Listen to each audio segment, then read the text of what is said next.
Hello, and welcome to another exciting episode of Tangents, where everybody is injured and sick and dumb. I'm dumb. Welcome to our show, the show of stupid. You'll notice that there's only 3 of the Hollywood Squares this evening. Justin is out ill, so we wish him well and we hope he gets better soon. Otherwise, I will drive out to Chicago and punch him in the dick. Hayes Anderson got injured. What'd you do, Hayes? To get injured? What happened? Did you get into a fight again? Did you fight with my mom? She will fuck you up. You got ice cream. Didn't you even bring them enough for the rest of us? You're about to get injured. Yeah, I can't either. So enjoy your fucking ice cream. Yes. I'm on an elimination diet where I eliminate fun and joy and happiness in my food.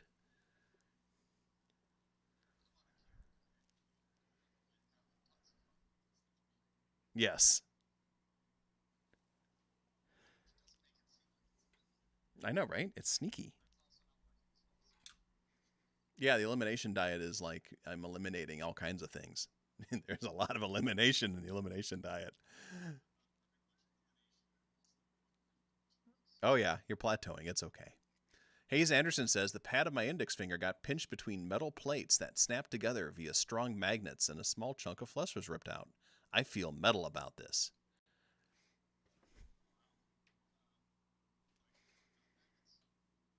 Or were you just playing with rare earth magnets? Rare earth magnets. Sounds like, like rainbows. Sounds like an industrial band, though. Rare earth magnet. I think it's just double earth magnet. Ooh, weird. Crisis of Infinity earth magnets. Anyway, I'm Andrew. I'm from beautiful sunny Cleveland, Ohio, here at... Oh, apparently y'all are muted again because the stupid program doesn't know what it's doing. There. Christoph should know. How about now? Am I heard? I'm going to guess yes. So like it's weird because your audio is showing fine. So when I speak, it'll take 20 seconds for Hayes to hear it. Yay sound. All right. Very good. All right. Sorry about that. Everything is stupid here at X Studios Cleveland in our beautiful everything city. I said previously was brilliant, and I'm sorry it's all forgotten now. Yep. That was crazy. I mean, when you told everybody the secret to eternal life, right? How to write the perfect song and everything, that was wild. I have never... Sadly, because of the magic, I can only say it once. I have never heard such wisdom from anybody, period. And I read a lot, and I study a lot of different styles of mysticism, and I am blown away. You are an ascended master, Christoph. You don't have to work. You don't have to do anything anymore. Yeah, although I should learn how to read. I think that'll come in handy. Do you think the Buddha knew how to read? Maybe. I doubt it. Yeah. 302 Dave, how are you this evening? Welcome. You're up late. I don't know if you are or not, but I know you play your shows very early in the morning, which I appreciate because I'm an early riser. Anyway, Andrew, Cleveland, me, that's us. Hi there. Jeff. Hello. You. What's new? I got a taiga. You got a taiga? I did. It showed up. It's sweet. It's rad. It's really good. Yeah. It's there's some weird things about it, but it is fantastic sounding and truly unusual. And I think I could get wrangle my way to some of the sounds that it makes with some of my other scents, but it'd be a pain. It's a lot of fun, and I think it is going to be. I don't know, it's hard to predict. If Moog had made it, it would be on everybody's desk right now already. But Pittsburgh made it, and I think Pittsburgh has a pretty good reputation, but they're not Moog. Yeah, and so the name cachet that they carry is less, and this. Maybe this is their gigantic breakout moment or something, but it is it is for sure like a future classic. I think of the I like agree. there's so many semi-modular things that like I don't know, some of them get like lost in the sauce, I guess, but Yeah. it's crazy good. I think and a my, lot of fun with. my biggest worry with Pittsburgh is they tend to release products and then like just move on to something else really soon after that. Mm-hmm. Well, if this one's a hit, they won't. Even Yeah. hit one. This one really should be a hit. So Jeff's demos have been fantastic. Agree. And Ben Jordan just did a video about his. Mm-hmm. And it sounds really good. It does. It's a beautiful filter. It's a really interesting, complex oscillator. And, it's I think it's a perfect mix of normal east-west semi-modular. Mm-hmm. There was something else I was going to say about it. Yeah, well. The wave folding is really weird on it and really cool. So really nice sounding. yeah, so typically wave folding is you have like sine wave folding, and for anybody who doesn't know how wave folding works, basically if you think about like you have your like zero line where you see like the zero crossings. If you're imagining a waveform, you've got the line in the middle and it goes above and below it. Mm-hmm. As your wave approaches 1, so like 1 decibel, the top of it, it gets folded over. So if it's a sine wave fold, as it approaches that 1, it gets folded over in the shape of a sine wave to not hit the 1. And so typically there's like sine wave folding, and there's triangle folding, and there's saw wave folding, and whatever. But it has sine, triangle, saw, and square. I think I don't have to go look. I don't know. I haven't been down here for a couple of days, but each oscillator has its own wave folder, and what you can do is you can use an LFO to move between those different folds. Mm-hmm. You combine them into sort of like a wave table kind of fold. It's really wild. Like Wow. it creates wave shaping that literally does not sound like anything else. And the oscillators, it's got 3 oscillators, and they're sine wave oscillators, and you just fold. So the sounds it makes are wackadoo. It's really cool.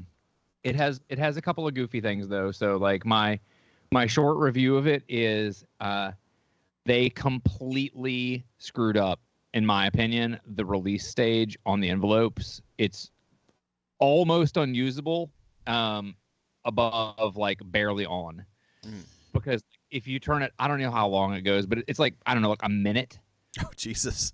on the like the all the way out stage, and that's useless.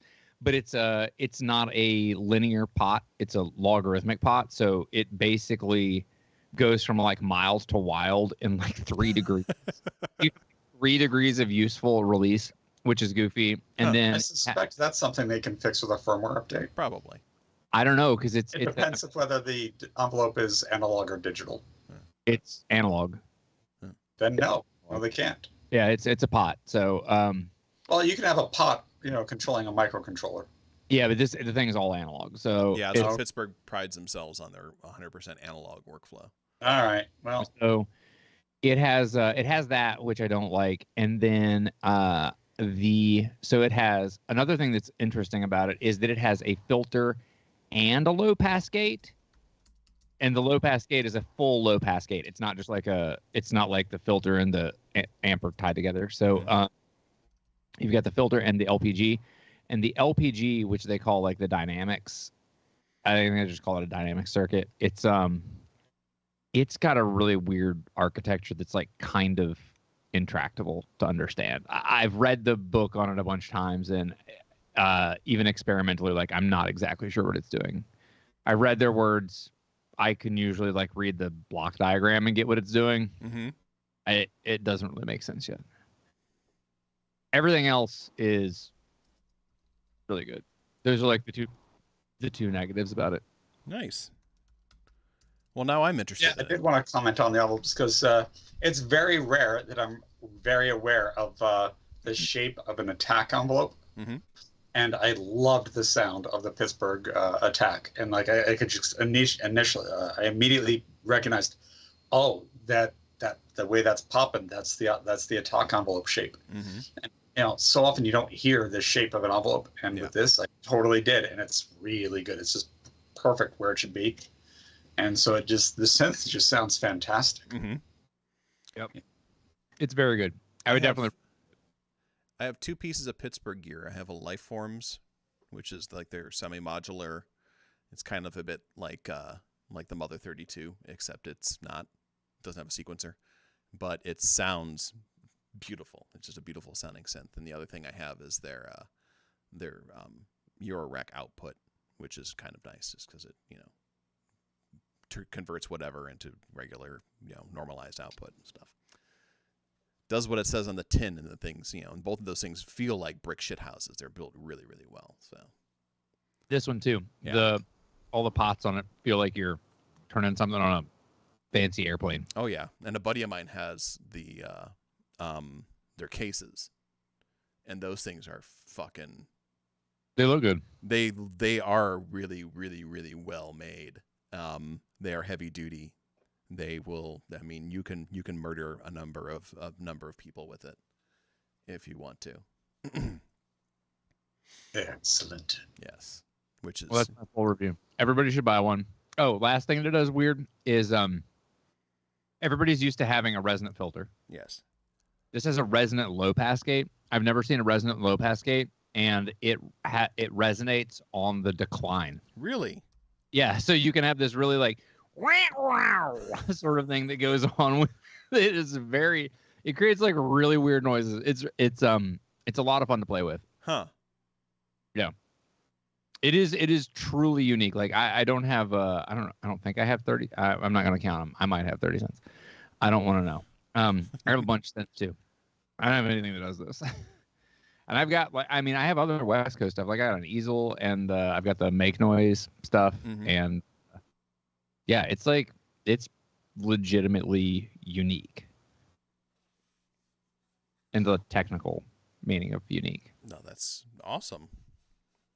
I'm glad that you got it. I'm glad that you are happy with it so far, and you are creating music.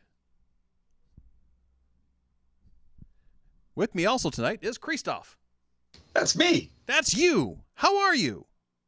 I'm okay. I'm really dumb. Why are you really dumb? I got scammed this week. Oh, no. So I watched a live stream that Kevin Key did about when he got an MPC one, and it just sold me on it. It's like, all right, I'd kind of like to get one of these. And I looked around, and I found a deal for an MPC one where it was buy 2, get 1 free. And it was they were only selling them for $500, whereas usually they go for $600. Right. And I was like, all right, well, if I do that, if I sell 2 of them, then I get a free MPC, and it didn't cost me anything because I shouldn't be buying any equipment because I am a poor person. Yes. And I came up with a great rationalization for why this deal isn't too good to be true. As we've covered in Tangents, Akai is coming out with an MPC XL. And it's probably going to get announced in April. And the rumors are that they're also going to come out with the Mach 2 of the MPC-1. Right. So I figured, all right, people in China or like people with a big supply of these things are going to dump them before they massively drop in price, which is why they recently cut the prices on these $200. Right. And nobody's going to want version 1 when version 2 comes out. So I thought, all right, maybe they're just trying to dump their inventory before they get, before they're holding all this crap. So I bought 2, and then 2 days later they're like, oh, we need you to pay tax and import charges on it before we send it out. No, you don't, because AliExpress already charged me taxes on it, and you pay import fees at the post office when you retrieve it. Right. You don't pay the shipper, and of course they're going to ask for that money off-site where it's untrackable. So I've canceled my order, and we'll see if I get my money back. Yeah. I hope you do. Money back. I hope so too, because I don't have $1,100 to blow. Yes. They will get your money back. I've like I was telling you, Christoph and I talked about this. I've been scammed on AliExpress too, and they're really good on customer service. I am fairly confident that I will get my money back. We'll see. So, and also it helps that I didn't wait to the point where they said they'd shipped it. So like they're not going to be able to pull a fake shipping tracking number scam, which is another thing that I'll commonly do. Like that I nipped it in the bud as soon as they ask for more money will probably help me a lot. So you're not that. And then And then if that doesn't work, I can always report it to my credit card company and say this was a scam. I got nothing. Yes. Yeah. So Yeah. you weren't. That wasn't dumb. I mean, you realized it, and then you were able to reverse Yeah. it and hopefully get that. But I taken did feel like this is probably too good to be true, but I just wanted to believe it so bad. I know. I would have done it too. I mean, Because I wanted to be cool and fit in with, Justin and, Andrew, who have high MPCs, and oh well. I'll just have to use MPC software. They are fun to use. I do enjoy using the MPC one. Unlike a polyend tracker, which I fucking wanted to punch babies instead of using. I really like using the MPC one. Actually, like I liked that it was going to have some CV gates for me to use, Mhm. so I could use it with my other gear. Yep. So that was a nice thing, and that it would be, there is an appeal of using something that I don't have to connect to my computer. exactly that you can like sit in the living room. You can Yep. sit, you can sit on the shitter with it plugged into the wall and don't drop it like a toaster in the bathtub. Yeah. And just to have fun with it. And then, like you said, you can plug in your external gear into it, and then you can Yep. even record with it, and it's just a fun little device. I've taken it traveling with me and stuff like that, and it's great. Yeah, and also I haven't gotten any stock libraries with hardware for forever, so I was looking forward to getting that like stock library in case there's any good sounds in it. Yeah, it is good. It does come with a lot of really good sounds. I mean, the does. sounds are not probably most of the library sounds. I think there'd be some in there that you'd like. A lot of you'd want to beat up real hard, but Mhm. like they're really well done. Yeah, and you can't But I mean- beat the shit out of them, which is nice too. Yeah. yeah. Oh well. Well, I hope something comes of it either way. Yeah.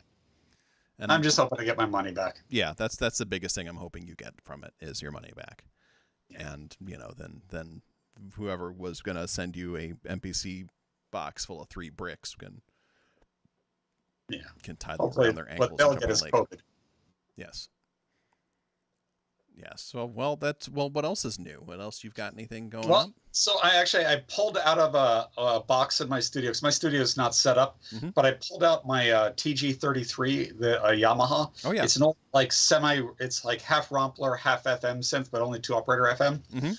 And because somebody had claimed that it was used on Too Dark Park, and Kevin Key said no, it wasn't, and this guy was just adamant. So I was like, all right, let me see for myself. And I figured out that the presets on the TG33 are not the SY22 presets; they're different presets. Mm-hmm. But it's delightful. It's Yeah. a wonderful little unit, and it makes weird sounds, and it reminds me and it's a cheap machine now. Like this thing used to be like $1,300, and Mhm. it'd probably just go for a couple hundred now. Oh wow. And it really emphasizes what Romplers can do Mm-hmm. in this, and it's noisy, but that's part of its charm.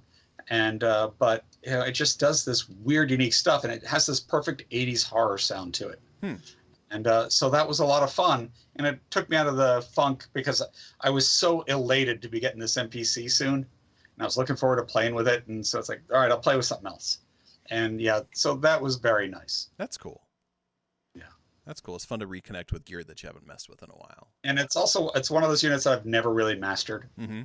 Like I've played with it a bit, but I've never really gotten deep into the synth engine. Like I used to be in a band with a guy, and he's a master of the TG33. Mm. He knows every primer. He makes all his own sounds, and he gets weird sounds out of it. Interesting. Yeah. Wow. That's really cool. Well, nice. Oh, that was fun. That was a little synth journey for me. That was good. I like good synth. I like a nice little synth journey. There's nothing wrong with this. Yeah. So I did something stupid. Ooh. What'd you Was do? it on AliExpress? No, it was not. It was on Zounds. I ordered a SH4D. All right. A Schword? Yes, a Roland SH4D. It's How is gonna- Well, before you sell it, sample it. Well, if I'm going to return it, if I'll sample it. If I feel it's, if I don't know how much sampling I'll need to do because it's already samples mostly anyway with the drums. So, All right. But yeah, it's a SH4D, pre-order, it's that so synth that we covered, right? yeah, it's a little Yeah, it's all-in-one good groove looks. box little guy. Yeah.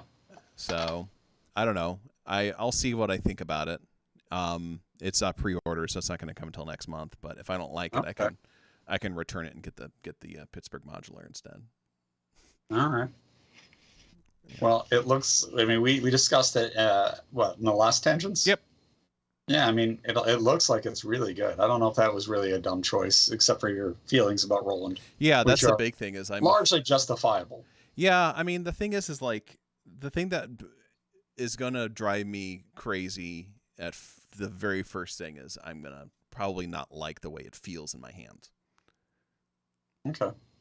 and that's a big thing. Like I'm, that's my big problem with like most of the Roland gear is it just feels like brittle, cheap plastic that's gonna break if I sneeze funny on it.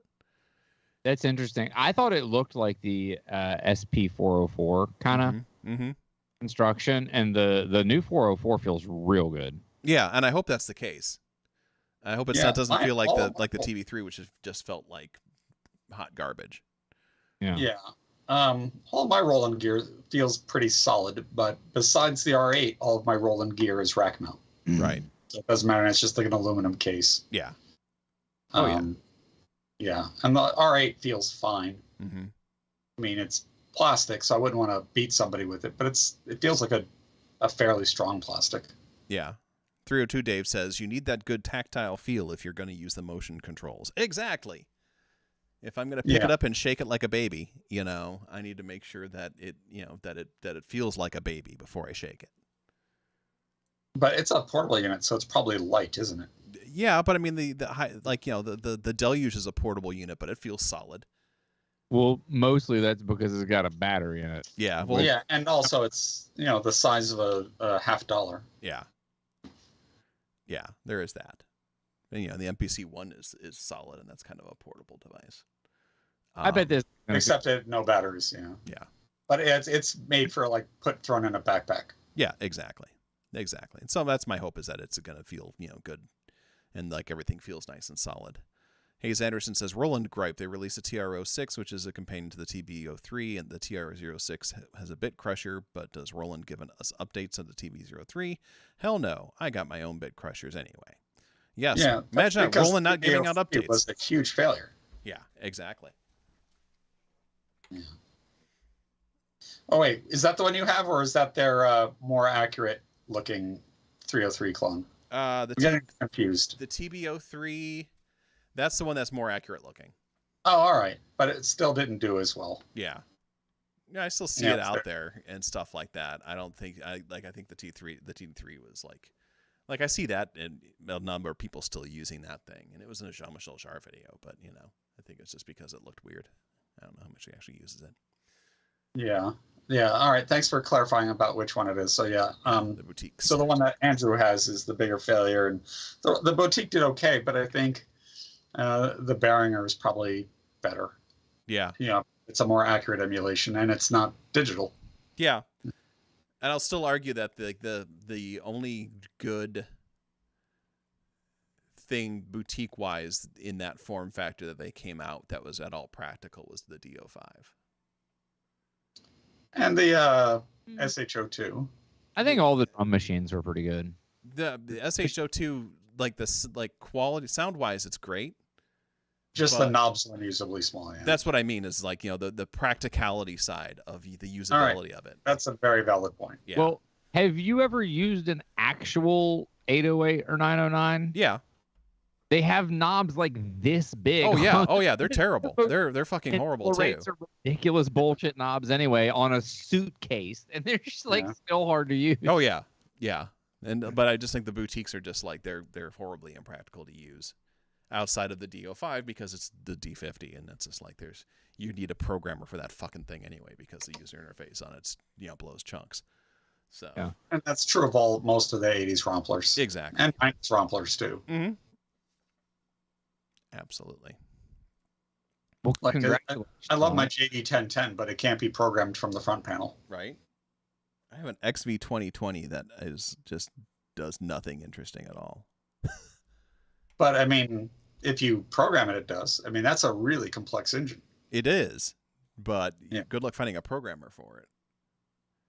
Well, there's a really good programmer called Sound Diver. Well, that works with made by a company named eMagics. What happened to them? Oh yeah. They made money. Yeah, they made It's so apple bottom and ruined them. they made a Like- whole bunch of money. I suppose I could just use I could probably just use my copy of Logic that works perfectly well on my Mac. Yeah, but does it program? Well, does it have a program editor? Yeah. All right, well then use that. You're like, fine, shut up, Andrew. Well, I But hope yeah, because Sound Diver is definitely the best synth programmer ever made. Yeah. And it's one of the main reasons I'll never forgive Apple. Well, Apple forgives you. like your new Shiford. I think it looks pretty cool. Yeah. Yeah, it should be interesting. And like, it's funny because I heard it sound really, really cool in the hands of some YouTube personalities. And then I heard my first encounter with it was with a YouTube personality who made it sound terrible. Do you want to name names? Yeah, Bo Beats made it sound terrible. Or Bo. Yeah, no, I'm sorry, Bo Beats will never watch this, but he just made it to not sound very good. And but like I think it was who was it that made it sound really fucking good? I think it might have been Starsky Carr made it sound good. Starsky Carr. Yeah, he made it sound really, really good. And yeah, I don't know. And maybe I'm just getting old. I don't know. But we'll see. Starsky Carr is good at making. I don't know. I don't like a lot of his music. Like he likes music that I don't like. Yeah. I think seems good at making it. I don't know, but man, he knows synthesizers like nobody's business. Yeah. Starsky Carr? Yeah. Yeah, where it really is highlighted is he'll find exactly the thing that makes that synth special, and to be able to test it compared to like especially for like when there's a remake, it's like, all right, well, the thing that's hard to emulate on this is when you cross modulate these oscillators in this range, and we'll see how well they emulated that. Mm-hmm. Yeah. Like he just knows that little tidbit about every synth. Yeah. Yep.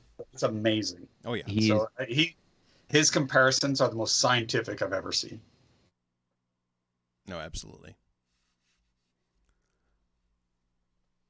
Yeah. Yes. So So that's I'll have my that's- review hopefully by the next show. Hopefully it'll be in by then. So nice.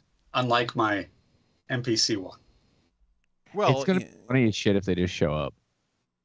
Well, no, I've already With canceled. PC ones showing up. yeah, they just keep sending them to you, and you just build a They're house out of We're NPC just ones. supposed to pay the tax. But Yep. yeah, no, and if you really want one, you can get one. Yeah, I mean, I could buy one used. I just don't have the money to blow on it. Yeah. Like, what made it ideal is like, well, if I buy 3, I could sell 2 at like the market price they're going for now, and then I have a free MPC because that would cover the cost. But Right. no, it was a scam. Well, well. Until they start sending you MPC ones Yeah, by the cartload, or when the new ones come out and they do actually start dumping MPC ones, you could probably get them pretty cheap.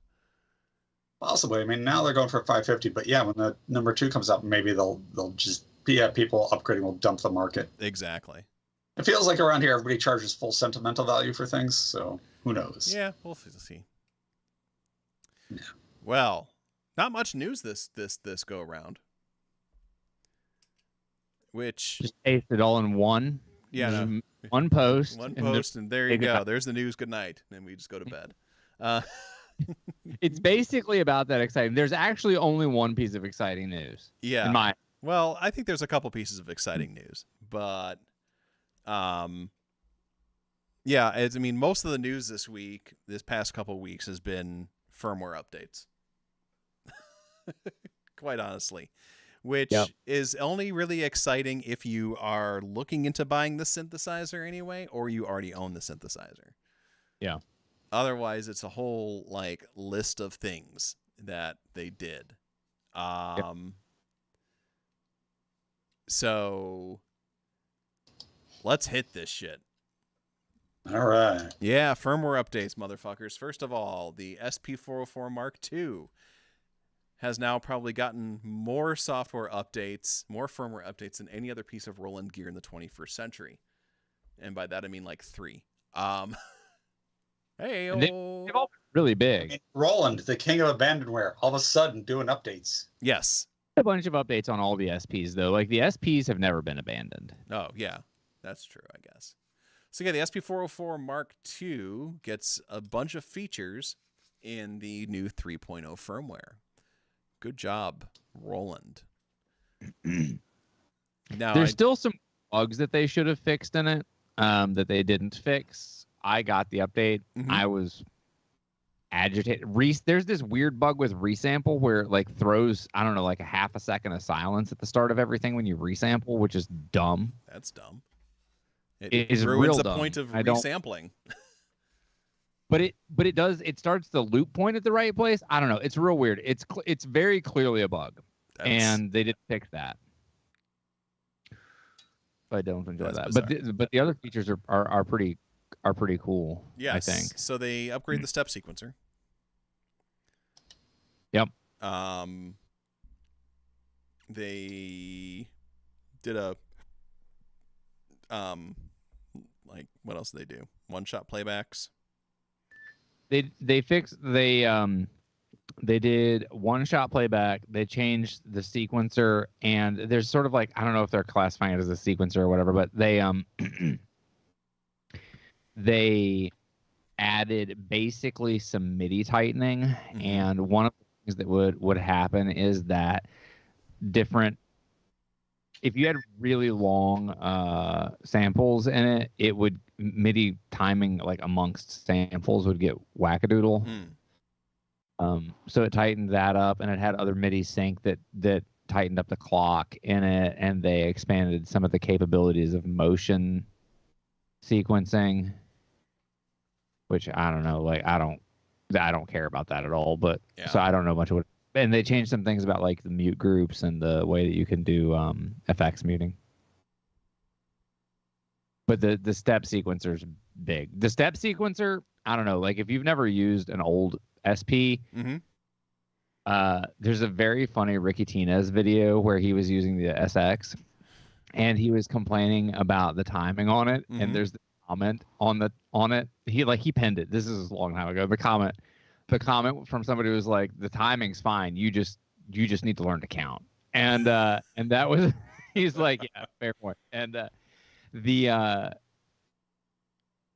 the sequencing on them was like brutally unforgiving. Oh. And so they introduced on the step sequencer basically like XOX style Mhm. sequencing Mhm. across the 16 pads, and it's really good and super useful, and it makes it way more useful for lots of different genres. So for Mhm. genres you like really need tight timing or things, you know, where it's not sort of like drunken hip hop, it's real good, and they've made it a lot better. Well, that's good. I'm glad that they did. I mean, it was already a pretty massive improvement from the Mark 1, from what I understand. In most ways, yeah. Like they took away the internal microphone, and the internal microphone wasn't great, but it was really useful. Mhm. And there was a dedicated lo-fi button, which they took away, which is kind of a bummer, because it made it have to you have to eat up like an effect with it, and they took away the radio effect, which was really good, and they should not have taken away. And the new panel stems are not as good. So, like, there's some things that aren't as good, but on the whole, it is a ton better. That's cool. Excellent. So if you are a SP404 Mark II owner, this software is for you. Hayes Anderson, Roland's workflows are never my favorites, always complicated, and their manuals are just checklists, hard to learn concepts. Korg's workflows, however, I find to be ultra intuitive. Yeah, Roland's manuals are a bag of hot garbage. Like, yeah, I mean, the information's in there, but it's poorly written. yeah, the information is there, but it's more like it's a vague thing. It's kind of like drinking it's like drinking LaCroix water. It's like the fruit flavor is in there, but it's like vague. It's like There was a can Just of different. bubbly water and a piece of fruit next to it, and the fruit farted, and then that's what the bubbly water tastes like. It's like the roll manual's good if you need a spec sheet, but Yes. it's hard to learn from. Yeah. Yeah. Yeah. Yeah, I like the manuals that will like here we're gonna introduce you to the concepts of what this thing is doing and that kind of stuff. I like that, and then they dive into the practical things. Novation was really good at manuals. Yeah, as dense as the Kurzweil manuals and as long, I learned a ton Yeah. about synthesis in general from so some things they were vague about, and it wasn't until like 15 years later that I realized why they were vague about it. Because there's an all-pass filter, and if you abuse the all-pass filter, you can do FM synthesis with it, which wasn't licensed. Oh. So that's why they're intentionally vague, because they had originally had FM in it and had to remove it after they got a cease and desist from Yamaha. But so it's kind of snuck in. Yeah, but so they're a little bit vague about some of the functions. And 10 years later, after the company had been bankrupted and bought out by Young Chang, the engineers admitted to what they'd done. Oh. Yeah. Nice. Very cool. Yeah. So speaking about license questions and stuff like that, everyone's favorite company, Behringer, is unveiled their clone of the Juno 6, but they gave it 8 voices, so it's called the Neptune 8. Or is it the Neptune 80? Or the Neptune 8. It's just a Neptune 8 from what I understand. Okay. Yeah, because it's a 6 or 60. 80. It's a 6 or 60 clone, but actually, yeah, it's weird because it's like they call it Neptune 8, but then the article says Neptune 8, but the synth says Neptune 80. 80. Well, the article that you just posted says Neptune 80. Oh, weird. Okay. Maybe they changed it. Maybe they updated the article. Possibly. They did that to spite you, Andrew. Probably. You That's should just go my after life. Eh, Apple ball. apple bottom. That's what it is. Yep. Yeah, bastards. So yeah, yep. Neptune also being the 8th planet in the solar system. Yeah. See what they did there? Yeah. Well, And Jupiter the final was. planet, Jupiter is what planet? How far away is Jupiter? That's the 6th. The 6th? Yeah. Yeah. See, Yep. clever, isn't it? Ah. Fucking clever. Yeah. It was also, clever. also the They Jupiter. never should have called it the Jupiter 8 then. Also, Jupiter's the 5th planet. So. Oh, wait. Yeah. That's right. Mercury, Venus, Earth, Mars, Jupiter. And then Should have been the Jupiter 5. Then the joke would have worked. and then Saturn and then Uranus. Yeah, Saturn 6, Uranus is 7.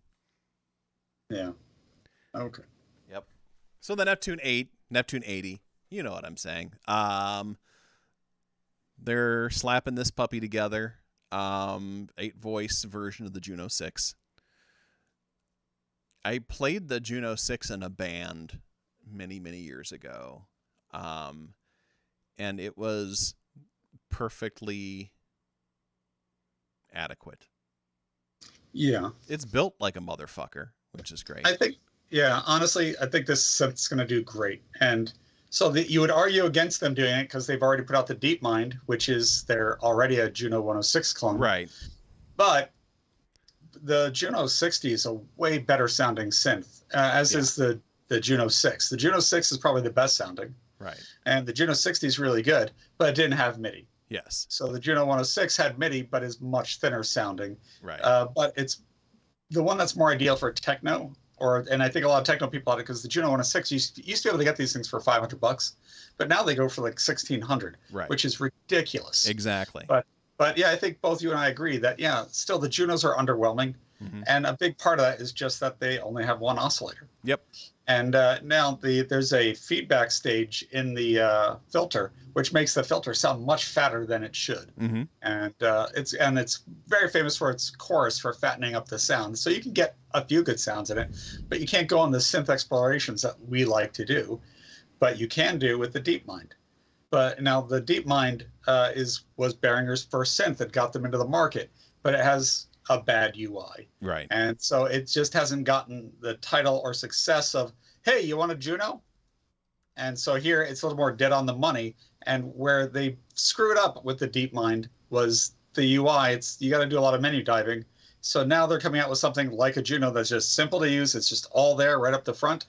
Mm-hmm. And people love the Junos, especially the Juno 6, which I think a lot of people probably haven't really heard as much or used. So I think this is probably going to do real well. And I understand why they're putting this out, even though they've already put out the DeepMind, which has that second oscillator that we want. Mm-hmm. The DeepMind didn't just have a bad UI though. Require that much menu diving. It actually was the menu was not very deep at all. Yeah, but compared to a Juno, you had this thing here that you thought you had like thing A, and setting A for thing A was here, and then 7 miles away, setting B for thing A was over here. Completely unrelated menu. Like you'd have like all these settings about oscillators in this menu over here, and it was like 1 page deep, totally fine. Completely unrelated menu way over here, super related thing, really crazy needed for it. It wasn't that it required a lot of menu diving. It was that the layout of the OS on it was absolutely ridiculous. Right. It also had a fan on it that sounded approximately like a hairdryer. I remember that. And it's the only synthesizer that I've ever seen that in none of the product shots of it does it look like it's well made. Like if you ever go to the Sweetwater page for the DeepMind, you can look at every one of the pictures, and every single synth site has this where they have like a sort of like diagonal side view of the keys, and like some of them project further out than other ones. They're like at completely different heights. It absolutely looks like it was like slapped together by a caveman with a brick to a synth. And that's how the DeepMind is. It is the worst feeling synth I have ever touched. Yeah. You know what? It might be time for them to release a DeepMind 2, so that all the original DeepMind owners will be the beta testers. Right. Yeah. And you know, we have to remember that they didn't know that they were going to be successful in the synth market. They'd never put out a synth before, so I can understand why they might have like cut a lot of corners. It's like, all right, let's minimize our risk in case this is a giant flop. Mm-hmm. Yeah. So, but it looks like it's worked out for them, and they've become one of the major manufacturers. So maybe they'd revisit it, because I've heard really good sounds come out of it. On paper, it sounds good. On paper, it sounds like it's going to be an amazing synthesizer. And when they announced what it could do, I was floored by, the amount of functionality they were putting into this thing versus the pricing on it. Yeah. And so as soon as it became available, I ordered it and got it, and I fucking hated it. Like, I literally, like, within the first 10 minutes, I was already like contacting my Sweetwater representative and cursing his name for daring to even not warn me about this thing, because it was so bad. What did you hate about it? The sound? I hated the interface. The interface just drove me absolutely batshit insane. I don't like sliders for everything. That just drives me crazy. The screen was like really, really bad. The build quality of it was just weird. Thing. Yeah. It's wiggled. Yeah. Happening. Yeah. The pots were terrible. Like my key bed, I had to actually pop it back into place because it arrived and the whole key bed was at an angle like this. Wow. I've never received an electronic product of worse quality. Exactly. Of any category from any company at any point in my life, I have never touched a worse built product. It was hilariously bad. Like, they wanted to make it feel good because it was heavy. It was a heavy boy, but cases like out of lead. Yeah, exactly. I think they just put like a brick inside of this thing or something to make it heavier. But God, it was just so poorly made, and I just didn't want it. It didn't feel good to play. It's like an inch thick. It's just, I don't know, like everything about it's just very goofy. Yeah, Yeah. So for me, it was just it's that and like that kind of thing. I mean, it's a very make or break deal with me when it comes to that kind of stuff. And Yeah. there's since that like there's a couple things that like came out that I on paper fell in love with, and I would and like what's that? I can't remember what the hell the thing was called. It was yellow. It was hideously Quantum. colored. No. Microwave XT. No, it was a clone. It was kind of like a clone of a Waldorf Blofeld, but it was like a keyboard, very extended, very it was God. I can't remember who did that one. Was it Studio Logic? I can't remember. Anyway, it was really exciting, and I got it, and I was extremely underwhelmed. And it was just like it was because it was kind of marketed a little bit because it was basically a Waldorf Blofeld brain inside of this thing, but then Okay. they dumbed everything. But it had like pretty much a one knob per function interface, Oh, that's cool. but it was a dumbed down Waldorf Blofeld engine inside of it, and it was just not good. And it was and I was very excited about this thing, and I really Yeah, wanted to love people it. do love the Blofeld engine. Yeah, but yeah, it was. I'm looking it up right now, so pardon me if I'm umming a lot. I'm trying to think of Yellow Sense. So while you're looking that up, let's try to think of Yellow Sense. So we've got the old Waldorf. I think Behringer put out an Okay, I SH101 found it. in yellow. It was the Studio Logic Sledge. Oh yeah. It was a big keyboard, like a nice keyboard. It had big huge interface, delicious tasty knobs, and all of the ports were on the side of the key of the synth instead of on the back, which I loved that idea. That was fantastic because you can put it on a stand and nothing would be in the way of the stand wouldn't be in the way of any of the outputs or anything like that. But it just wasn't fun. Oh well. Yep. And they have another version out now that's all black, including the keys, which I find is very difficult to play in a club. Maybe you just need a little MIDI controller for it. Yeah, right. But the thing's huge. Yeah, I think it's just a 61 key keyboard, so it's a sizable piece of kit. And it's ugly as sin, which is lovely. Hayes Anderson has made a couple comments in here about the DeepMind. Yeah, not interested in DeepMind. Also the name. Yeah.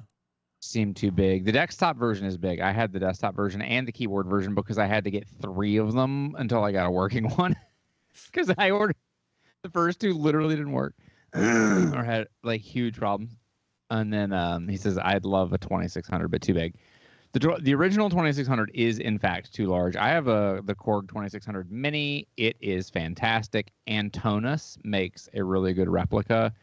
Antonus makes the definitive replica, I think, of the 2600, and theirs is 60% size. Which is still a large synth, but it is not as large as the original because the original is the size of a Volkswagen. Yeah, it's like a real tabletop unit. Yeah. So People do not understand how big a 2600 is unless they have been around one, and I think a lot of people have not been around an actual 26. my guess is probably 36 inches wide and 2.5 feet high. Yeah, I would say at least that, and they're quite deep. Yeah. Yeah, probably 18, 19 inches deep. I would they're sort of tapered. I would say at the base of it is probably 16 or 18 inches deep. Yeah. Yeah, but apparently, like the thing is, when I sent back the DeepMind, they're like, "Did you open this thing?" I'm like, open the keyboard, and I'm like, "No." They're like, "Oh, well, the ribbon cable fell out in shipment." Yes, it did. Yeah. That's And I looked it up, and apparently That- that was a that kind common of problem. problem, where the fucking ribbon cable would fall out in shipment. And Behringer said, if you open the thing up to put that to reseat that, you are voiding the warranty. Yeah. That's dumb. It's done. And the it's keyboard also terrible. on the DeepMind ships in octave segments. It's a keyboard, so it's a 49 key keyboard. Mhm. It's actually like 5 chunks of keys, and each of them falls out individually. I wondered about that. It's awful. Yeah. Anyway, we should talk about this MIDI controller because we don't have a lot of news. Yeah, it's true. Let's talk about this MIDI controller. Let's talk about the phantasmal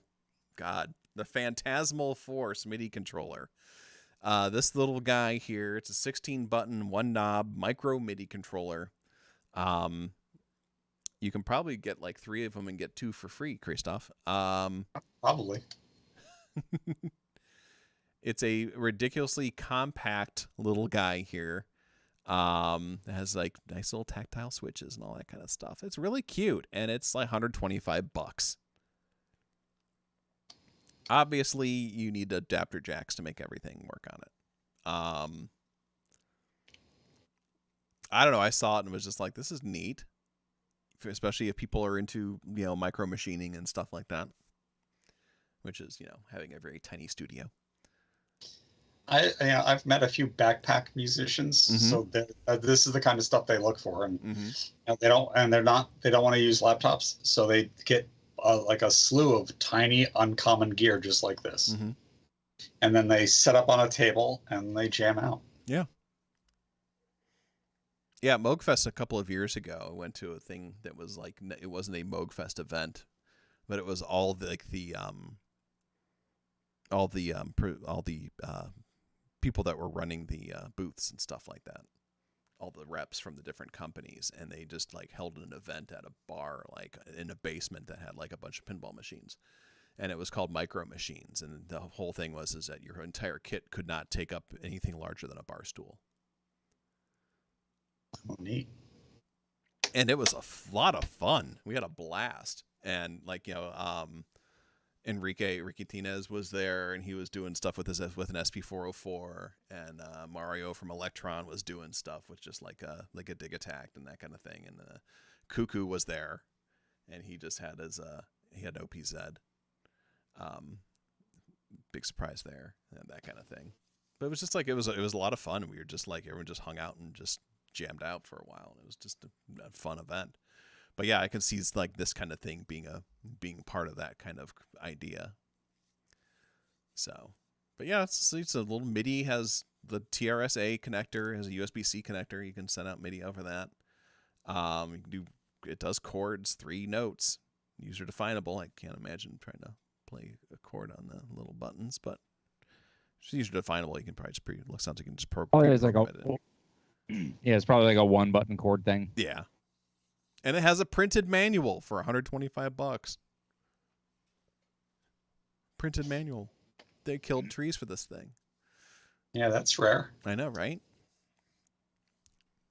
That's cool. Yeah, so it's I've cute. been printing a bunch of manuals lately because everything I've been buying doesn't come with them. So I have like this is a long story, and I won't tell it. But I have a large office class laser printer.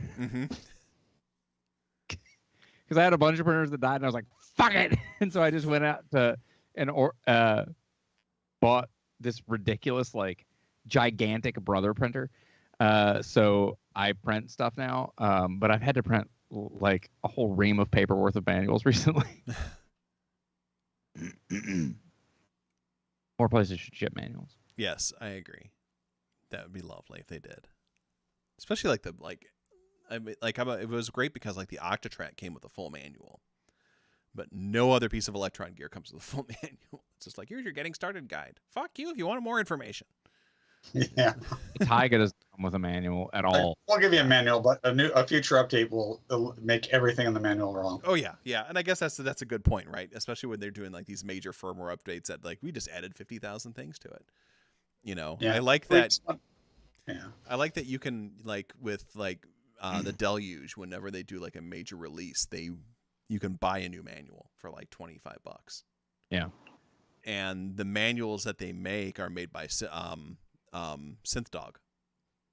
Yep. So they're beautiful manuals. They're very well laid out and very, very, very useful and stuff like that. And they even say it's like, you can download it for free. If you want the physical copy, it'll cost you $25.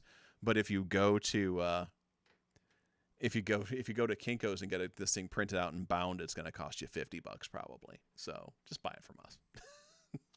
We'll save you some money. Yeah. So, but yeah, it's kind of handy.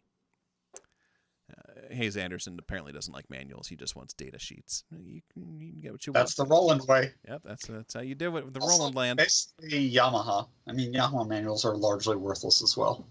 Yeah, that's true. They are. I mean, just like their interfaces. Oh my god, their interfaces are so bad. Yeah. But the S2400 has a pretty good interface. It It does. does. It does have a good interface, and it's just gotten better, hasn't it? It's pretty. Like, they had a bunch of bugs. I wonder if they just recently fixed them. I think they might have And with that their maybe added some new features. possibly. They did fix a metric crap ton of bugs. I'm looking at the changelog right now that we just posted for the It's a lot. S2400. They fixed a number of bugs. And they were big ones too. There was some like really weird stuff that was going on that needed to get fixed. And they fixed it, which is cool. There's probably still some bugs that are out there, but like the tap tempo averaging thing was like super annoying. Like trying to tap in tempo on it was often like very frustrating. And for hip hop, if you're doing boom bap hip hop, you really need to be able to like tap in your like you're trying to like type in the tempo. It's wrong. It's always wrong. You need to be able to feel it, especially with the like SP1200, S2400 style swing. Mm-hmm.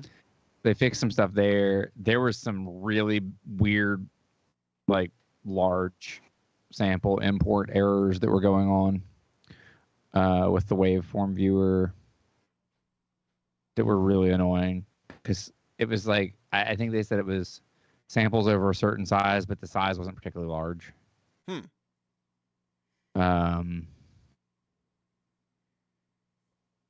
Yeah, and then they added all these. They did a bunch of live looping stuff, and I don't know. They added some features like a round robin sample. They added a bunch of stuff that I don't care about. Right. So I don't know much about it, but they fixed a bunch of bugs. I don't care about live looping. I don't want to loop. They updated the user manual.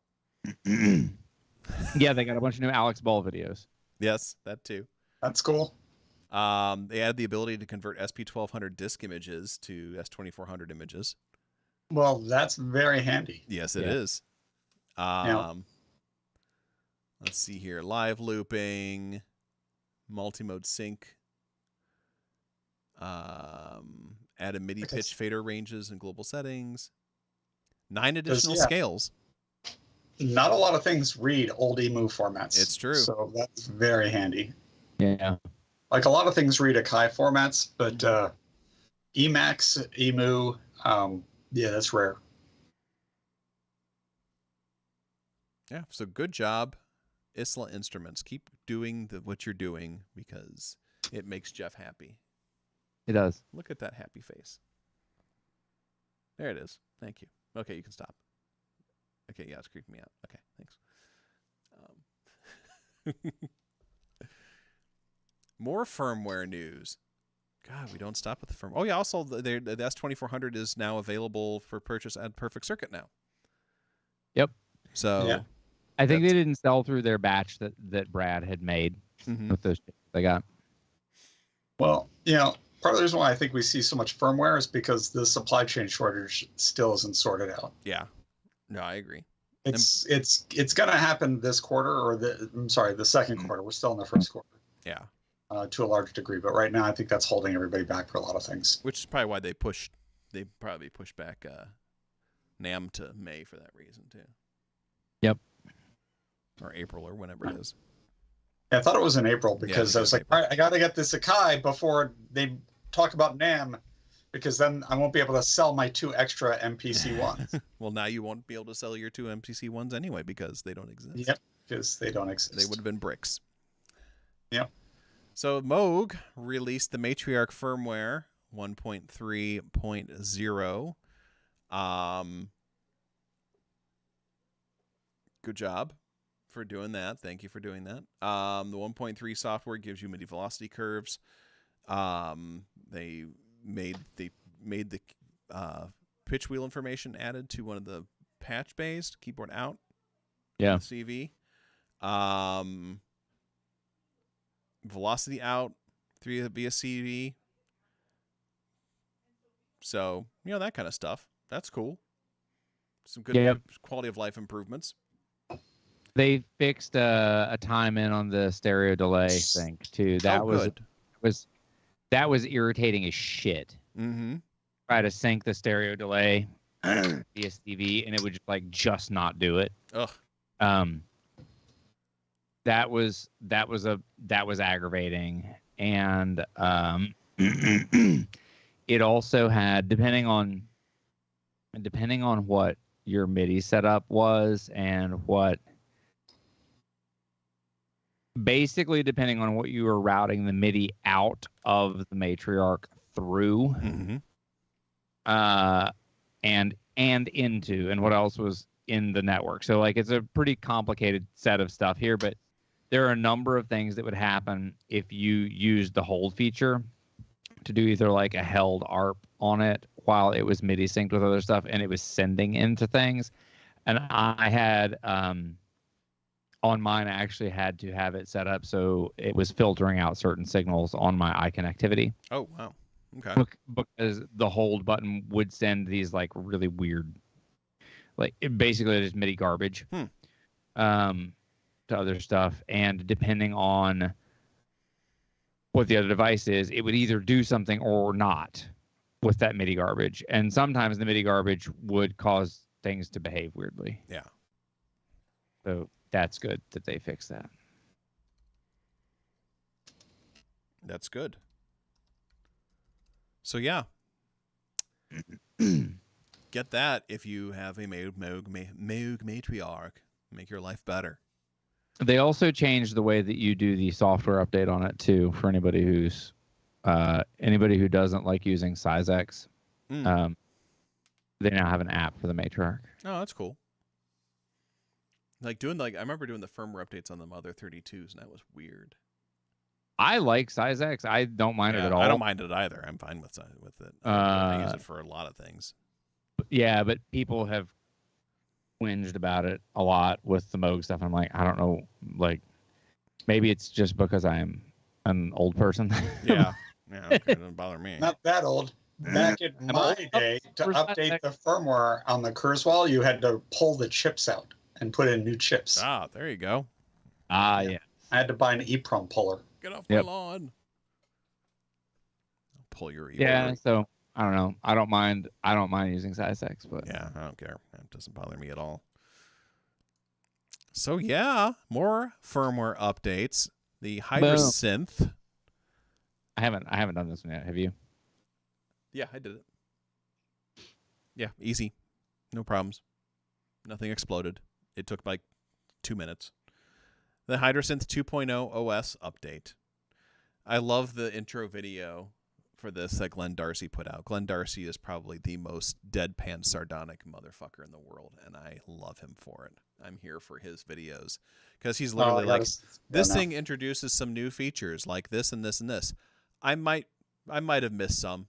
You should just read the manual. And every time he does a video, it's always you should just read the fucking manual. He's just just don't fucking ask me any questions. Just read the goddamn manual. I'm not here for your shit. I already wrote this down. I'm not saying it. Yeah, exactly. My autism. Why do we go to the effort? Yeah, why am I putting out a manual if you're not going to fucking read it? Just read the manual. I ain't going to tell you what's in this thing anymore. I love it. I love it. And I love the Hydrasynth. It's a great sounding synthesizer that sounds weird. It's absolutely a modern classic. It really is. I have the desktop, and I think the desktop is it's perfect for what I do and how I play. Because I'm a shit keyboardist, and so using those little buttons is fantastic. And it's got MPE, so I can plug my Linstrument into it and do stupid MPE tricks that people with MPE do. So I sound like Jordan Rudess. No, I don't. So yeah, the Hydrasynth 2.0. 2.0. They What do you gave it. think of the feel of the Hydrasynth? Oh, the Hydrasynth is built beautifully. Like for Yeah. what it costs. Like I have it right in front of me right now. I am grabbing the knobs and jiggling them. Jiggling the knobs, folks. Knob jiggling is what I'm Sound doing dirty right if I now. said it. They don't move at all. There's no wiggle on them. They are built solid to the surface mount. Yeah, I was gonna say if you pop, well, it's actually more than that too. Yeah. So if you Oh, yeah. the cap off, if you pop Well, them, I meant the key bed. Well, I don't have the keyboard. I have the desktop.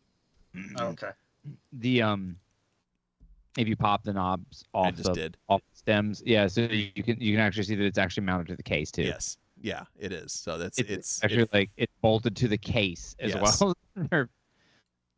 So that is a the buttons feel great. I love the feel of the little buttons on there because they're like these nice like chiclet plastic buttons. Yeah. Feel good under the fingers. The layout of the Hydrasynth reminds me a lot of the Ensoniq synths, as far Yeah. as like the guides on the signal flow and stuff. And that's why I bring it up. Yeah. Because we were talking behind the scenes about the ASR 10 from Ensoniq. Yes. And so I tried to buy an ASR 10 years ago because I used to have access to one.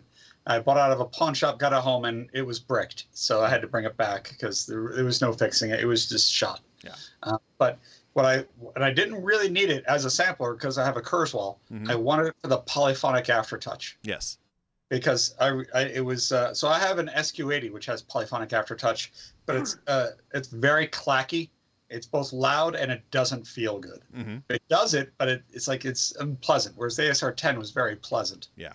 And so I was recommending to Jeff, instead of an ASR 10, he could trigger his S5000 with the Hydrasynth because you can get that polyphonic Yes. aftertouch, which I think for like playing pads and stuff is just a killer feature because God, of the yeah. amount of expressiveness that you can add to your playing. Mm-hmm. And it gives you some parity with guitar playing, which is a very expressive instrument, whereas keyboards generally aren't unless you're modulating or you've set up things like, velocity and Right. aftertouch, and polyphonic aftertouch just takes it to a whole new level. Oh, absolutely.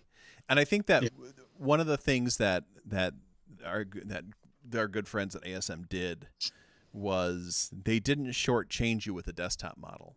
Like it has the little pads instead of a key bed, but those motherfuckers also have polyphonic aftertouch as well.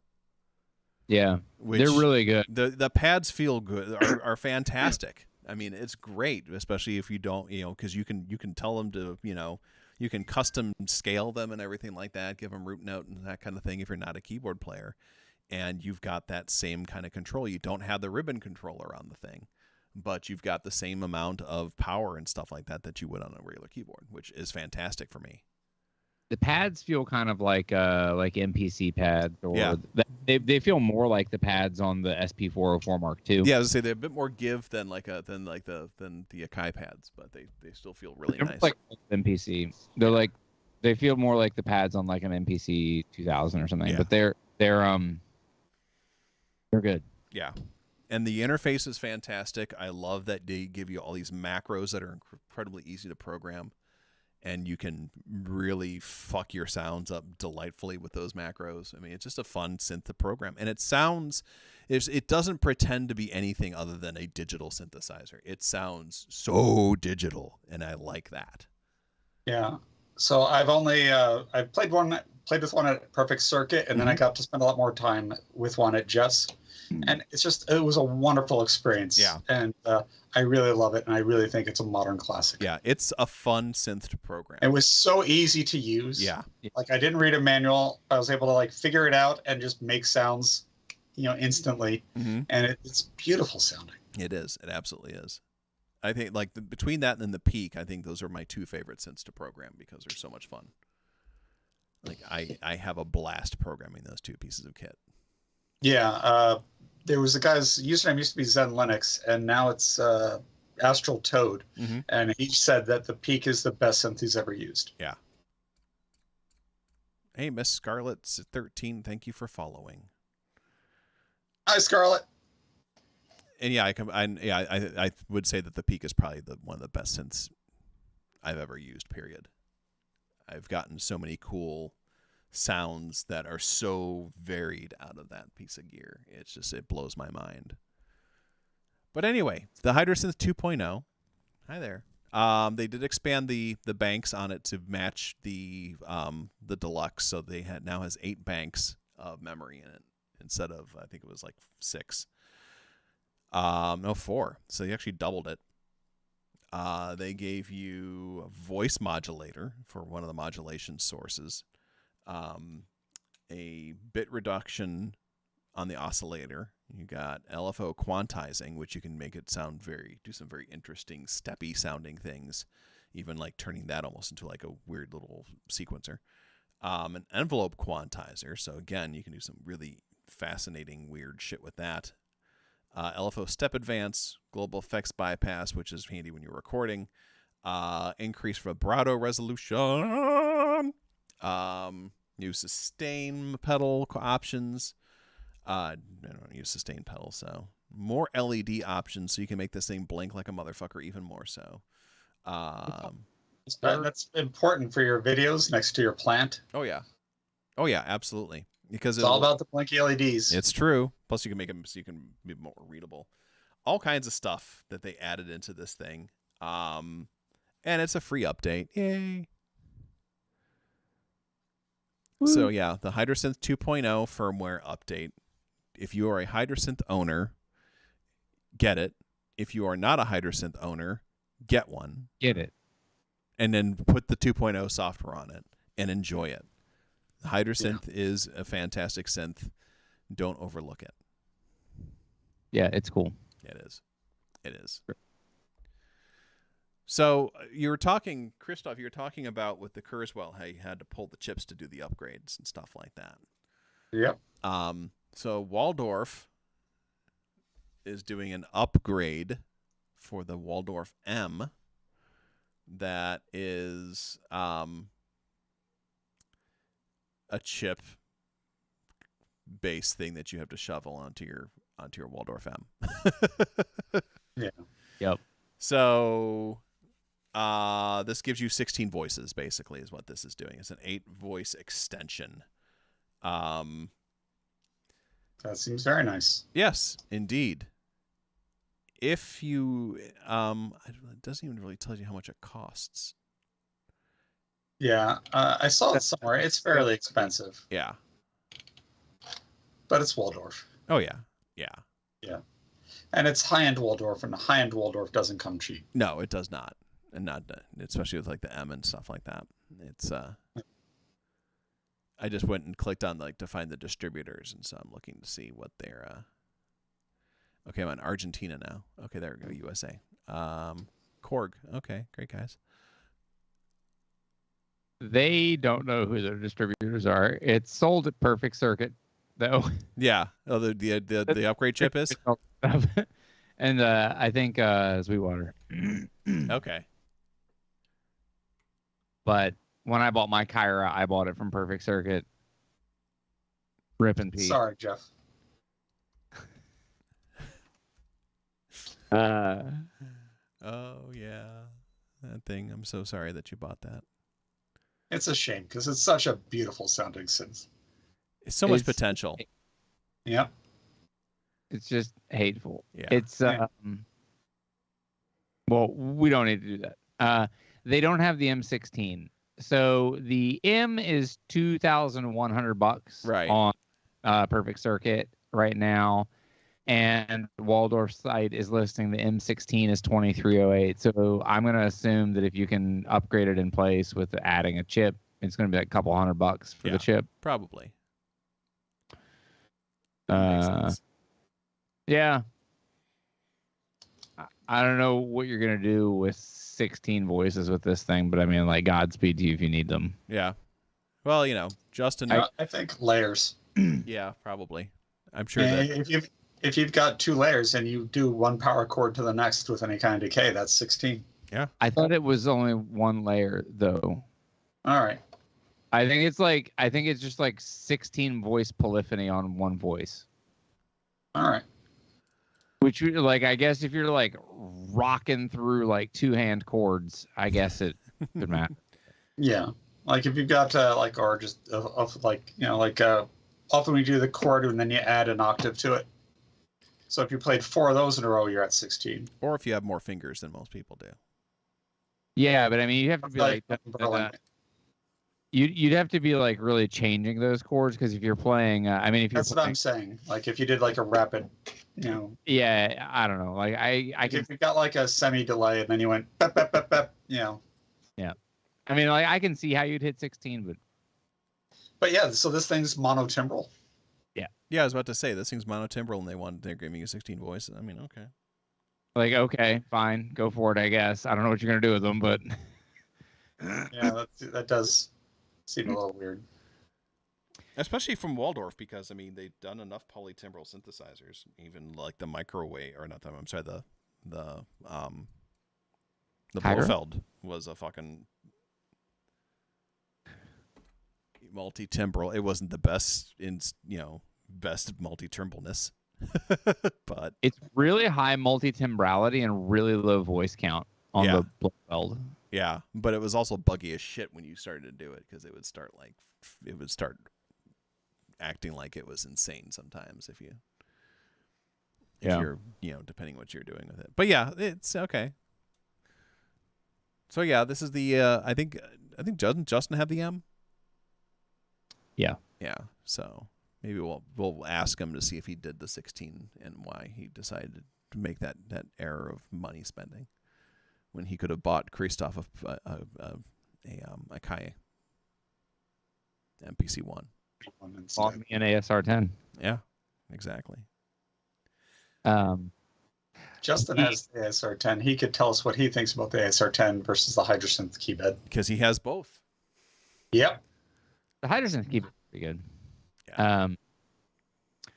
You could have also bought a whole bunch of stuff from Cherry Audio, who's doing He a big. could have our good friends at Cherry Audio, who will not ever sponsor us no matter how much we pimp them out. Not really our good friends. We just want to be their friends. We really want to be their friend. I want to live in their, Relationship. I want to live in their sock drawer. Yeah, I asked them the prom and they stood me up. Bitches. Uh, Their they're gonna- voltage modular synths for their anniversary. And I own the Voltage Modular, and it's great. Yes. I can wholeheartedly recommend it. And there's a free version, and which if you have any interest in modular synthesis, you should absolutely have. Yes, absolutely. And all their other stuff's on sale right now. Yay! And So, like you and can then get yes, a you can good buy deal out additional of it. Yeah. And yeah, it sounds great. It's easy to use. It's really a no-brainer. Yes, and their bundles, their module bundles are on sale, and we're talking like 75% off. Yeah. Some of them are up to 90. Yeah. It's a bonkers sale. Yes, it is a shit bunker sale. There's, if you are a person who is into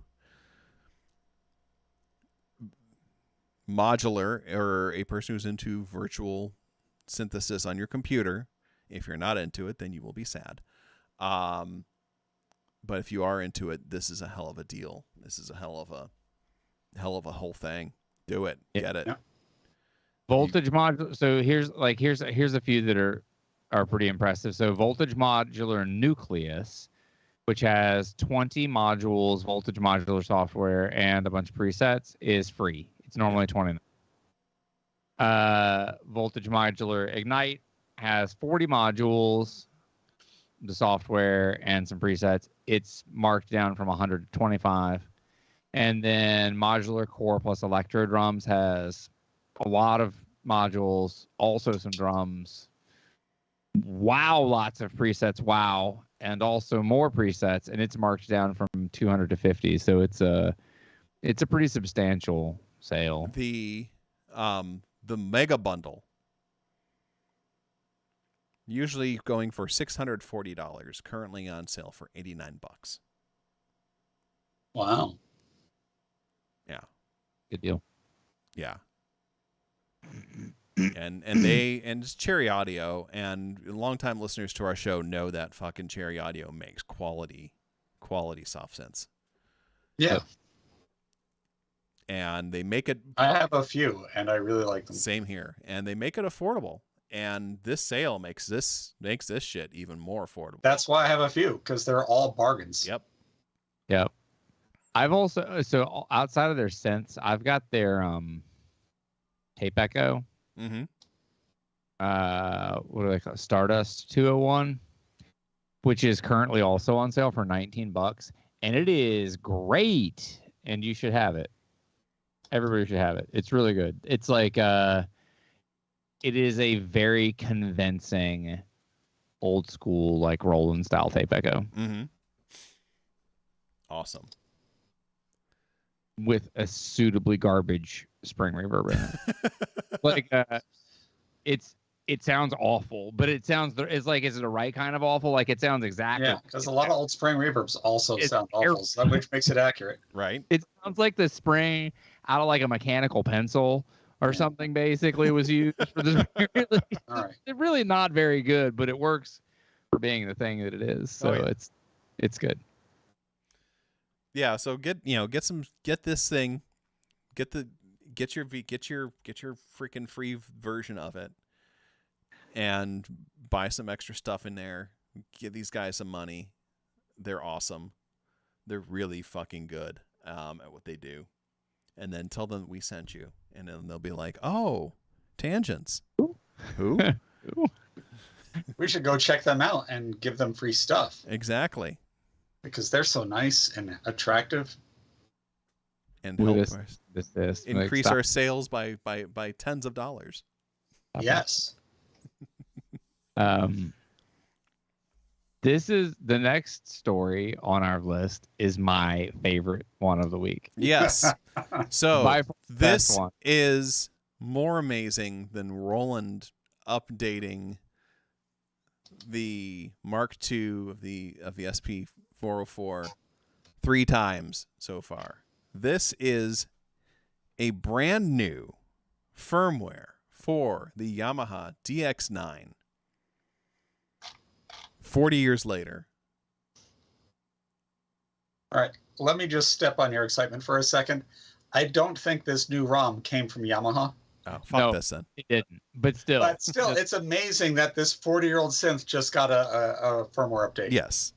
Absolutely.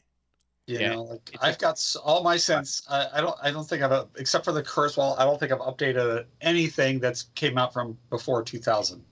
Yeah. So yeah, it's because it's just so rare. There's like usually a couple of years. Like there might be a firmware update within like the first 3 years of synth is out, like my Novation desktop. Mm-hmm. But besides that, yeah, it's so rare that happens, and so it's amazing that 40 years later, somebody's like, I'm gonna unlock the secrets of the DX9, which already people hate. Right. So this is like somebody's like, you know what? I have this synth. I'm not buying another, but I'm a programmer. I'm gonna fix it. Yes. So the DX9 is a little bit like what they did with it is a little bit like the differences between Windows Home and Windows Pro, where it's the same thing underneath the hood, but then you just have to change something to unlock its power. Right. So the DX9 has 4 operators instead of 6, like the DX7, but the chip has those oscillators. They just made it not functional, so they would sell it cheaper, so that you would have to pay more if you wanted those extra operators. Wow. And it's not like the TX81Z, which is 4 operators, but the 4 operators, you have multiple waveforms. Mm-hmm. And if you have multiple waveforms, frequently you're like in 6 operator FM, for a lot of the sounds you're making, you're using 2 of those operators to make one of those waveforms, like the DX7 style saw or the DX7 style square, because they're not really a square or saw, but they're harmonically close enough. Mm-hmm. So if you have one oscillator operator doing that, then you don't need the other one. So and it enables you to make some sounds that you can't really make with the DX7. Right. The DX9 had none of that. Of course It was not. just a little bit crippled. Yes. But now, But it was crippled through yeah. firmware. It wasn't like a lesser chip at all. no, it was the same chip. They just Yeah. they just weakened it in the firmware to force you to go buy the other one. Yes. And at that time, I think they were probably up to the DX7 Mach 2, which is superior and inferior to the original DX7. Right. So this alternative firmware ROM, as they call it, gives you Yep. those voices back. So now you're back up to your 6 Voice FM. Yep. So if you have a DX9 and you're like, well, this thing's worthless. If it was a DX7, I could get some money for it, but nobody wants this.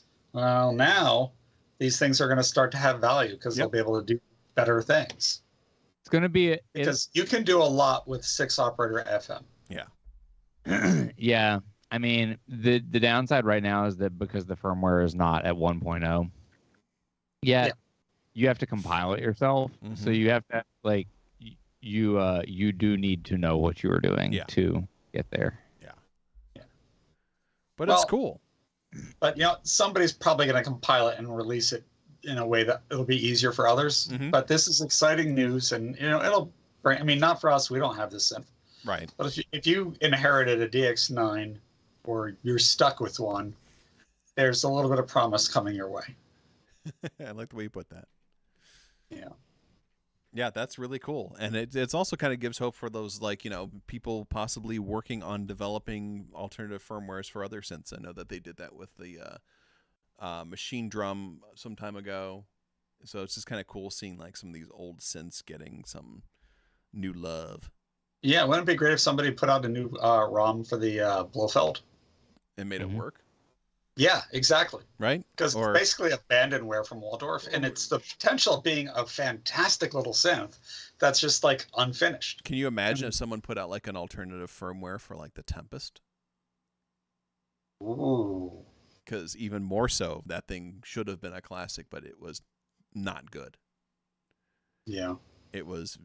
Well, they couldn't decide what to make with the Tempest. Nobody. Yeah, it was feature crept. Yeah, I think it went through development hell. Yeah, and it just can't. They just put out an inferior product from two superior designers and stuff like that, and they just put out something that was so lackluster. Yeah, I was so excited to get one of those, so excited. And talk about man, I just have a fucking line of disappointment behind me, don't I? Yeah, it's got to be similar to the disappointment you had with your Andromeda. Yeah, right. Because that was also abandoned. Yeah. And on paper, it would have been one of the greatest synths ever. And absolutely. It really wasn't. It really wasn't. But yeah, I mean, that's when I got the, when I got the analog rhythm, it's oh, this is basically what the Tempest should have been doing. I can get rid of the Tempest now. Bye-bye, Tempest. And finally tonight, for folks that use it, Studio One 6.1 has been released. If you are a Studio One user, this gives you more features than you can shake a stick at. I never understood that medium. But hey, whatever. Well, all right, now think about how many people can you shake a stick at before there's too many and you're going to get your ass kicked? I think that's what that number means. Okay. All right, we'll go with that. That sounds good. Yeah. So yeah, this gives you some weird shit this lyrics integration thing, which is built more for one of the things you can do in Studio One has these different modules that you can use.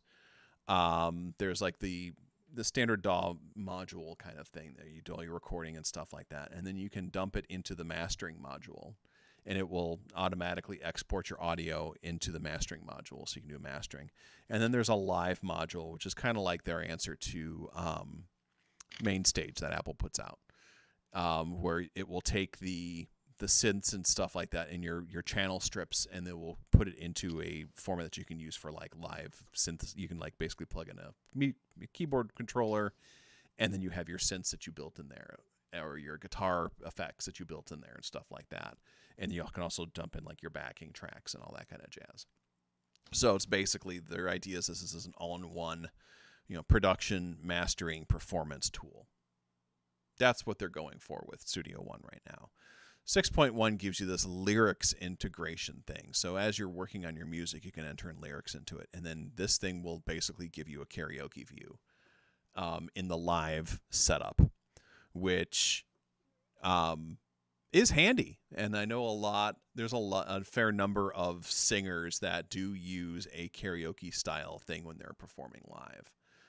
Especially the bands that have put out 80,000 albums. I personally had forgotten the lyrics to my own song 2/3 of the way through. Yes, I have done that many times, and then even after playing it many times, and I still forgot the lyrics, and I bargled my way through it and stuff like that. And so this is extremely handy to have, and it's a live lyric thing, so it will karaoke it, so it'll give you the lines as the music is playing if you have entered it into the original system. So that's kind of a cool thing. They also came up with a new version of Studio One Remote, which is like their iPad, Android, and Windows app. That's just basically, it's kind of like their all the channel strips and stuff like that separated out, or like the mixer view, so you can use that.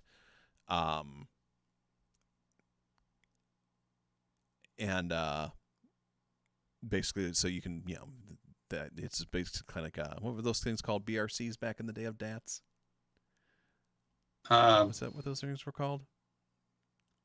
Wait, the little remote device thing that you'd have your little stand. I think it was BRC or something like that.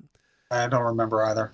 Yeah, but you can wheel it around so you can like record while you're like playing something or something like that. And basically, it's that kind of thing, but for like for your iPad or your Android device. And then they also have integrated this thing where you can turn your tablet into a lyrics teleprompter. Again, very handy. Very handy. I love that idea. That's really kind of cool. They've made some improvements to Sphere. Persona Sphere is like their collaboration tool that doesn't do very much. They're trying to make it do a little bit more, but it's more like you can notify people that you changed something in the tracks and stuff like that. My dream with a DAW that has, like, if you want to have collaboration features in a DAW, then they have to come up with a way to be able to share your licenses for your VSTs. Then you can actually do collaboration. They have less money. All you need is just fearlessness and like a remote access tool. Yeah. So like there's a thing that that's what I used to like about Reason before they opened it up. Right. Yeah. Yes, everyone had the same. It was the perfect collaboration tool because it was the same stuff. Yeah, it was the walled city approach, which sometimes does work when it comes to things like collaboration. But it's like, and there's things out there that, Jack says that some games will do that with DLC, and I was about to go there because like one of the things I did during the pandemic was I did some tabletop role playing game online. And we used an application called Fantasy Grounds. And what Fantasy Grounds does is their licensing scheme is that if one person buys I just totally dropped my connection there for a second. I saw. All right, you guys are back. If one person buys the full license of it, then everyone else can download the demo. And when you're playing with that person who has the full license, everyone has the full license. And then Fascinating. And then there's a video game that I used to play called Artemis, which was kind of like Rock Band, but it was the Starship Enterprise bridge. Oh yeah. It's a fun as hell game to play. Like, so it still exists? Yeah. Oh yeah, it's still out there. But it's not. You can only play it together with people. They have to be in the same room as you. It's a LAN. It's a LAN only thing, which is cool because you can set up your living room like the Enterprise, and everyone has a computer. And everyone has a station that they work at, but the captain doesn't. But the captain, you basically have like a TV or something like that, and the captain has the main screen, and all the officers can put their information up on there to determine what to do, and everyone has to work together to destroy, the Klingons or whoever is the enemy of the week in Star Trek. And it's an absolute blast, and it's the same kind of thing. It's like when you get your friends together, only one person has to buy a copy of the game. Everyone else downloads the demo. The server gives them the licenses while they're playing it. Yeah. Yep. So there's ways to do this here, people. It's just that, they want to be able to sell as many of these things as possible. So anyway, the live collaboration features in there. They also put project templates into the mastering screen, so you can actually use templating and stuff like that, which is really handy when you're doing mastering, because a lot of times you're just going to be pulling up the same tools anyway. And then there's also something called album mode for target loudness. So full control over the loudness of your album tracks while still meeting the required loudness standards. Okay, that's cool.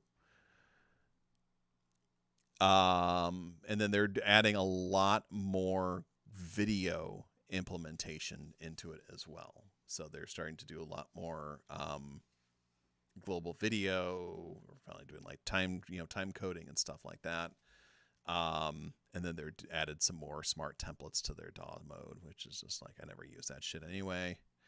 And they gave you even more customization. It's a very customizable DAW anyway, so that definitely gives you a little bit more. Track presets, that kind of stuff. So yeah, that's what's new in 6.1.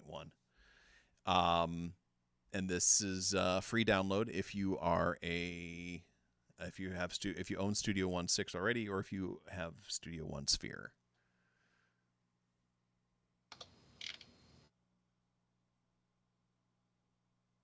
So yeah, there you go. Okay then. Yep. I am a Studio News. One user, so that's why I was able to jump in there a little bit deep into it. And I know, Jeff, you use Studio One. But I'm on. Yeah, you're on 5. And then Justin, I know, uses Studio One as well. So yeah, there's our news for tonight. It was a light news week, so we are ending the show early. Better to do a show than not to. That way we can go to bed at a decent hour. Yes? Do you want to do a Q&A? Do we want to do a Q&A? About doing Q&A before. Yeah, like, if anybody has any questions for us before we go, now is your time. 3 Otherwise, we're going to bed early. experts in the field of Blaming Texaco and not liking things and telling you to buy stuff. If you have questions about what you should buy or not buy, or buy rent, for me. or buy for me, Yes.